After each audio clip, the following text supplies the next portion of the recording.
Buenas tardes, hermanos. Estamos en su canal Notre Dame para presentarles un testimonio de conversión de nuestro invitado del día de hoy, Sadrach Maltés. Mucho gusto, Sadrach. Sadrach, lo tenemos acá para poder comentar y hablar para todos los que vean este video en algún momento sobre su testimonio de conversión a la fe católica. Pero creo que para empezar bien, creo que debemos hacer primero una oración y después empezamos con lo del testimonio. Sí. Una pequeña oración. Ahí, perfecto. Perfecto. Nos ponemos entonces en la presencia del Señor, en el nombre del Padre, del Hijo y del Espíritu Santo. Amén. Dios te salve María, llena eres de gracia, el Señor es contigo, bendita eres entre todas las mujeres y bendito es el fruto de tu vientre Jesús. Santa María, Madre de Dios, ruega por nosotros pecadores, ahora y en la hora de nuestra muerte. Amén. Nuestra Señora de Fátima, ruega por nosotros. Amén. Amén. Muy bien, Sadrach, empezamos entonces con las preguntas. Cuéntenos un poco sobre usted, Sadrach, para empezar. ¿Quién es usted? ¿Cómo fue su vida de protestante? Cuéntenos un poco. Bueno, yo me crié en la fe protestante, por así decirlo, toda la vida. Desde pequeñito mis padres eran protestantes, entonces pues, asistíamos regularmente a las congregaciones y fui creciendo en ese camino.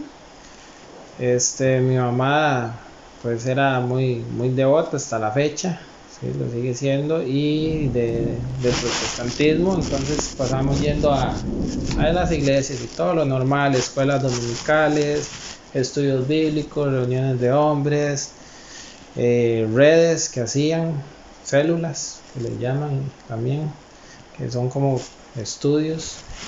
Y fui creciendo en la fe. Luego conocí a otra persona que era un misionero, me fue metiendo en unos estudios que ellos hacían, estudios pero basados todos en Cristo. Entonces era muy cristocéntrico y nos enseñaban la vida de Jesucristo cronológicamente. Era muy interesante. Claro. Luego, conforme fui creciendo en mi adolescencia, ya digamos por ahí, no, de los 14 años en adelante, fui empezando a notar cosas extrañas en el protestantismo.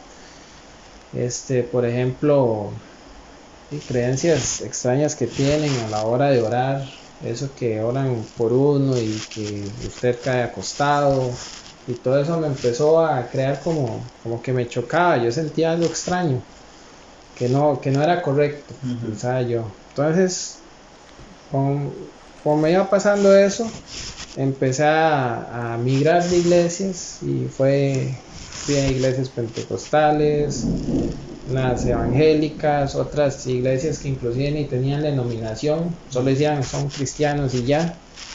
Estuve yendo a varias, y en todas notaba algo extraño. Yo decía, no, que hay algo extraño. Por ejemplo, los pentecostales, que todo se lo atribuyen al Espíritu Santo y es mucho de expulsar demonios y cosas muy extrañas, ¿verdad? Que yo empecé a percatarme de eso y lo vi extraño. Obviamente pues éramos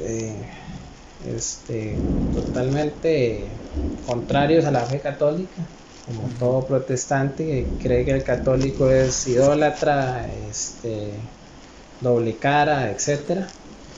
Y bueno, yo nunca tuve tampoco una persona católica cercana que diera un buen testimonio de la fe católica. Entonces pues eso contribuía a que yo pensara que estaba en lo correcto con respecto a la fe católica. Y conforme fui creciendo, estudiando, porque yo era mucho de hacer estudios bíblicos, todo. Nunca estudié formalmente como otras personas, pero sí asistía a estudios regularmente por mi propia cuenta también, escuchando estudios frecuentemente predicadores famosos. Entonces yo iba creciendo mucho en la palabra de Dios y en estudios, pues todo en la fe protestante, basado en lo que ellos enseñan y en la doctrina que ellos enseñan. Hasta que, bueno, conocí a mi padrino y todo empezó como un debate.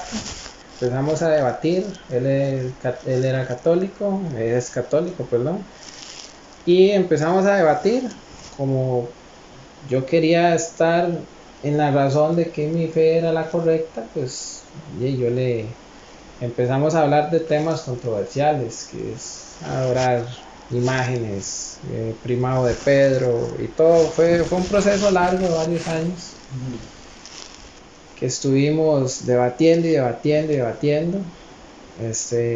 Una que otra vez ambas partes nos enojamos, pero todo fue, digamos, como un debate sano para aprender.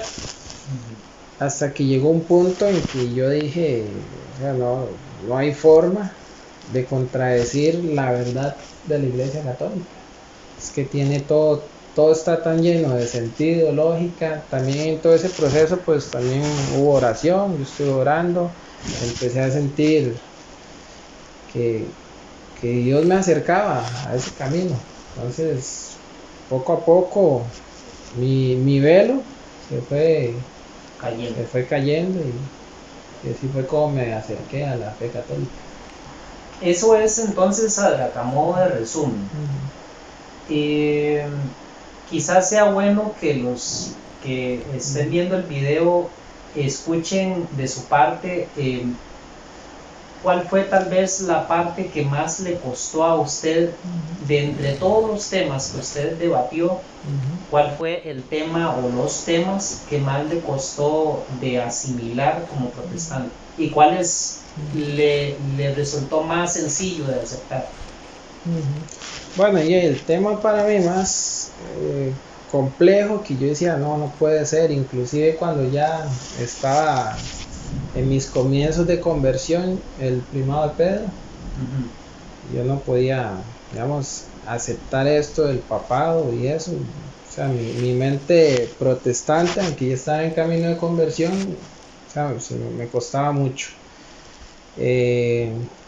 Otro tema complicado fue el de la intercesión de los santos, y de hecho hasta la fecha me cuesta. Es algo que ahí he ido asimilando, o sea, no es que no crea en ello, sino que me cuesta, porque en el protestantismo es todo su oración con Dios y todo con Dios, a pesar de que ellos mismos piden intercesión entre los propios hermanos, ¿verdad? Claro. Pero sí me ha costado eso. Y bueno, los que sí fueron muy fáciles de entender, al menos en mi caso, fue el tema de los ídolos. Lo que es que el católico no adora imágenes, como suele creer un protestante, con ejemplos muy específicos, pues fue muy fácil de entender que está errado ese pensamiento. Y lo que es la Eucaristía, el sacramento de la Eucaristía, allá en lo que Cristo habla en el libro de Juan, ¿sabes? Más que claro ese tema. O sea, no hay mucho que uno pueda debatir. De hecho, yo intenté debatir de eso, pero uno dice, no, es que todo está claro. Todo lo que dice Cristo, el que come mi carne y bebe mi sangre tiene vida eterna. O sea, es todo tan claro. Y esos fueron los temas más difíciles y más fáciles para el proceso de asimilar, sí. Sadrak, ¿y dónde estuvo el punto de quiebre en el caso tuyo? Pues obviamente vos vas debatiendo, ¿verdad?, con tu padrino, el que me comentas, a modo que vas debatiendo, pues obviamente hay un punto de quiebre donde dices, un momento, o sea, ya aquí esto está más...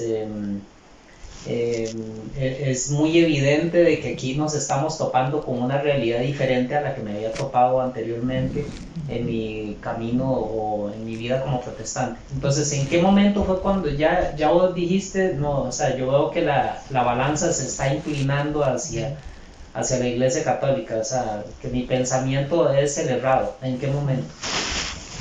Y básicamente fue con el tema de lo de la Eucaristía. O sea, era tan evidente lo que se decía ahí que yo no había forma, porque yo inclusive le pregunté a varios protestantes, tutores que tuve, inclusive hasta pastores, le preguntaba del tema y todo, yo con el afán porque yo buscaba información, leía la escritura, leía tal vez un libro y yo no voy a preguntarle tal vez al pastor que sabe más y me encontraba con que no me daban la respuesta acertada, sino que me desviaban a un tema diferente. Entonces yo decía, pero ¿por qué? O sea, si esto está claro, aquí Cristo lo está diciendo, está hablando de su carne, de su sangre, que es verdadera comida, verdadera bebida. ¿Por qué los seguidores lo abandonaron? Porque no podían asimilar esa enseñanza que era muy dura, ellos mismos lo dijeron. Y yo decía, aquí está claro, yo le preguntaba tal vez a un pastor de algo y todo, y decía, no, es que eso es simbólico, porque el protestante lo llama Santa Cena, entonces ellos celebran la Santa Cena. Entonces ellos lo ven como un simbolismo, meramente algo que no va más allá, es algo simbólico, pero Cristo es claro con lo que dice, al punto que la gente lo abandona, porque no puede aceptar eso. Y eso caló mucho en mi corazón y siento yo que a partir de ese punto, cuando ya le empecé a dar cabeza a eso, a leer, a estudiar, ver que los pastores con los que les pregunté no me daban una respuesta clara, sino que me lo desviaban o simplemente me decían, no, eso es un simbolismo, es algo simbólico. Decían, no, aquí hay algo extraño. Aparte de eso ya venía asimilando otros temas como el de las imágenes, entonces yo ya lo tenía más que claro, no tenía ningún problema con eso. Entonces, pero ese fue como el punto de quiebre que yo digo, no, es que el catolicismo parece el camino real. O sea, Y Sandra, ¿qué papel jugó el tema de los padres de la iglesia en el caso tuyo? Porque eh, sé que ese fue un punto también clave en tu conversión. sí, claro, bueno, mi padrino estuvo también dándome muchas explicaciones también basadas en los padres de la iglesia, en los primeros escritos de los cristianos. De hecho, bueno, no lo mencioné, también fue muy difícil para mí salirme de la estructura protestante que es solo Biblia. Entonces, si no está en la Biblia, no, pero yo era muy abierto a decir, no, es que hay cosas, no todo puede estar en la Biblia. De hecho, yo conocí inclusive hasta pastores que decían, todo está en la Biblia, pues no todo está en la Biblia. O sea, yo ya me había leído la Biblia varias veces y no, ¿cómo es que todo está en la Biblia? No me cabe eso en mi mente, no me cabe esa lógica. Claro. Y entonces, pues mi padrino empezó a comentarme escritos cristianos, por ejemplo, acerca del bautismo, cómo eran los primeros cristianos. Yo empecé, no es que me puse a estudiar como tal los padres de la iglesia, pero sí empecé a leer una que otra cosa de lo que se escribió y el por qué. Entonces me empezó a llamar la atención y decía, mira, qué interesante. Y eso se puede corroborar con la historia. Entonces, si usted se pone a leer, no precisa que esté en la Biblia para que no sea verdad. Usted lo corrobora con la historia y si usted también se va a la Biblia, usted se halla indicios, hay veces indicios no tan claros y otros muy claros de que así fue. Entonces, fue bastante importante acudir a los padres de la iglesia y sí. Y Sandra, ¿en qué momento tomaste la decisión de ya entrar ya pues en el camino de catequesis a la fe católica? O sea, eso pues llegó el punto de quiebre y a partir de ese momento, ¿en qué momento ya decidiste, bueno, ahora sí, debo de ser católico? Sí, no recuerdo exactamente cuántos años fueron, pero sí fueron 3 años, una cosa así. Y ya, o sea, y llegó a ese punto de quiebre y digo yo, no, o sea, no hay forma, no puedo seguir debatiendo. Ya no tengo nada, o sea, la iglesia católica es que está todo lleno de lógica, la doctrina explica todo muy bien, los padres de la iglesia, uno lo halla en la Biblia también. Entonces yo decía, no, o sea, sí, no hay forma.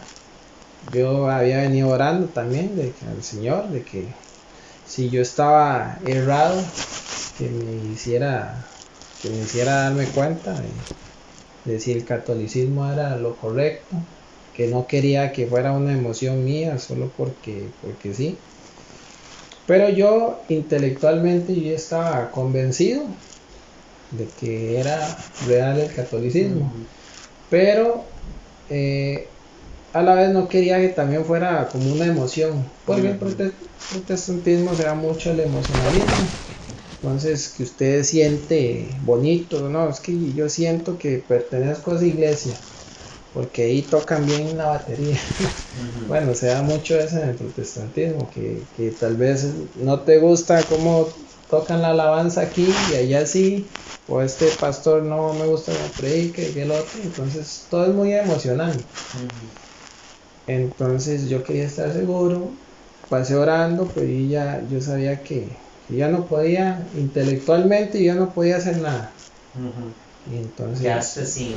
sí, quedé sin desarmado, desvalijado, sí, no podía hacer nada. Y entonces, no, digo yo, ya llegó a ese punto que creo yo que así fue, que Dios me dio ya esa gracia, ese convencimiento. Y entonces yo le dije a mi padrino, no, y la verdad es que me voy a hacer católico. Dígame qué hago porque no sé qué hacer, por dónde empiezo. Y, y así empezó mi camino. Sandra, y pasando a otra pregunta, ¿cuál fue la creencia más arraigada en tu mente, en tu corazón, respecto a la Iglesia Católica cuando eras protestante? Bueno, es básicamente lo que tienen en mente la mayoría de protestantes. La mayoría de protestantes ve al catolicismo como la gran ramera del apocalipsis. Y sí, piensan que es la Babilonia y la prostituida. Y eso es lo que piensa un protestante, digamos, a nivel general. Ellos no, tal vez no lo dicen así, digamos, a un católico, si haya un católico y lo quieren evangelizar, no le van a decir eso, ¿verdad? Porque si no lo espantan. Pero ya entre protestantes si se ve eso, inclusive ahí hacen hasta estudios bíblicos basados en Apocalipsis y que el Vaticano es esto y que el Papa es aquello y que es el anticristo y entonces hay una mala visualización de la fe católica por parte del protestantismo. Es a nivel general, yo puedo decir que yo estuve en varias denominaciones, en varias congregaciones y en todos es el común denominador. Buen rayo. Sí. Está confirmando el Señor. Sí, definitivamente. Sandra, ¿qué le dirías vos a aquellos que te están escuchando y que todavía tal vez tienen alguna duda en el corazón y dicen, bueno, podría ser que no, podría ser que sí? O sea, ¿qué les dirías a ellos? Bueno, a algún protestante que esté, en mi caso, dudando de ese camino, yo lo que puedo decir es la oración siempre es súper importante, pero también formarse. Entonces tienen que de verdad leer escritos antiguos, padres de la iglesia, ver cómo fueron los comienzos del cristianismo, porque lo que pasa, el protestante común no se forma mucho. Bueno, pasa igual con el católico, no suele formarse mucho. Entonces por ignorancia eh, piensan cosas erradas. Entonces sí es bastante bueno formarse, orar. Yo en mi caso, bueno, pues mi padrino sabía bastante, entonces pues aprendí mucho de ahí y yo pienso que eso es como la clave para uno, para que uno pueda enrumbarse hacia el camino correcto, que es la Iglesia Católica. Perfecto. Bueno, pues muchas gracias, Adra, por este testimonio que nos has compartido. Eh, Gracias a Dios que Él te permitió ver las cosas de otro modo y que ahora pues seas católico. Bienvenido entonces a casa, Adra. Muchas gracias por compartir este programa. Y muchas gracias a ustedes por vernos. Saludos.